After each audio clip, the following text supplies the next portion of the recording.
রাতের শহরে একটা ছোট বিড়ালছানা আহত অবস্থায় পড়ে আছে। তার এক পা ভাঙা, প্রচণ্ড কষ্ট পাচ্ছে, কিন্তু কেউ তাকে দেখছে না। রাস্তার পাশে বসে থাকা একজন ভিক্ষুক, যার নিজেরই খাবারের সংস্থান নেই, সে বিড়ালটিকে দেখে নিজের শেষ সামান্য খাবার দিয়ে সে বিড়ালটিকে খাওয়ানোর চেষ্টা করে, তার ক্ষতস্থান পরিষ্কার করে।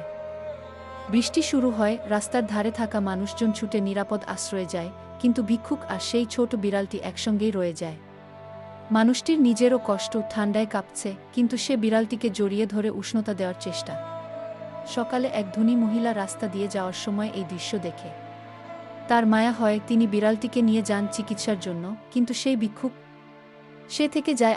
গল্পের শেষ লাইনে বিড়ালটি আরামদায়ক বিছানায় শুয়ে থাকে, আর দূরে সেই ভিক্ষুক অনাহারে ধীরে ধীরে চোখ বন্ধ করে। মূল বার্তা: একটি অসহায় প্রাণীর কষ্ট অনেকের দয়া পেতে পারে, কিন্তু একজন দরিদ্র মানুষের কষ্টের দিকে খুব কম মানুষই তাকায়। এমন আর নতুন ভিডিও পেতে মনির অফিসিয়াল বিডি চ্যানেলটি লাইক, ফলো ও সাবস্ক্রাইব করে পাশে থাকুন। ধন্যবাদ।